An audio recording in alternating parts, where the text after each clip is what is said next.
हरि ओम. आज सोमवार 13 ऑक्टोबर 2025.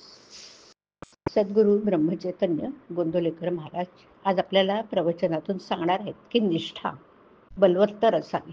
ऐकूया. पोथीची समाप्ती झाली म्हणजे ऐकण्याचं संपूर्ण कृतीत उतरवण्याची वेळ आली असं समजावं. पोथी ऐकण्याचा मोबदला पुराणिकाला पैका दिलेला मिळत नाही. तो असा असावा की दोघांचंही कल्याण होईल. भगवत भक्ती करणं हा खरा मोबदला आहे. जगात अशा कितीतरी गोष्टी आहेत की त्याचं ज्ञान आम्हाला होत नाही, पण म्हणून आपण काही त्या खोट्या असं मानत नाही. आपण आपल्या तुटपुंज्या ज्ञानाचाही अभिमान धरतो. हे चुकतं आपलं. भगवंताने ज्ञान दिलं आणि आम्ही त्याचा अभिमान धरू लागलो तर हातात तलवार दिल्यावर शत्रूचं शिर कापण्याऐवजी आपलेच मान तोडल्यासारखं झालं. ज्या विद्येने स्वतःचं हित कळत नाही ती विद्या नसून अविद्याच. जे खरे नाही ते खरे आहे असं वाटणं हे अज्ञान.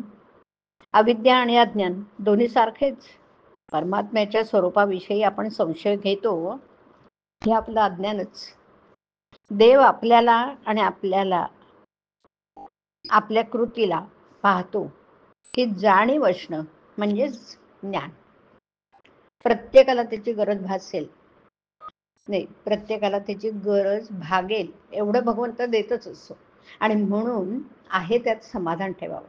ज्याचं समाधान भगवंतावर अवलंबून आहे त्याचं समाधान कोणत्याही परिस्थितीत टिकून राहतं. आपली निष्ठा अशी बलवत्तर असावी की तिच्यामुळे आपलं समाधान राहील. हरिश्चंद्र, प्रल्हाद वगैरे मोठमोठ्या किती छळ झाला, पण त्यांची निष्ठा अति बलवत्तर असल्यामुळे ते त्या छळातून सुखरूप पार पडले. परिस्थिती सारखी बदलत असते म्हणून जे फळ आपण आज मागतो ते बदललेल्या परिस्थितीत सुखाचं होईलच याची खात्री नाही. म्हणून जे फळ मिळालंय त्यात समाधान मानावं. गीतेत असं सांगितलं आहे की सर्व धर्म सोडावेत पण भगवंताला शरण जावं.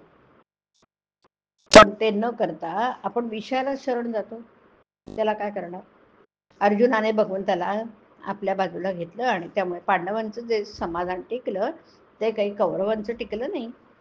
पांडवांनी देहाने वनवास सोसला पण मनाने त्याने भगवंताला भजल्यामुळे वनवासात सुद्धा ते समाधानात राहिले.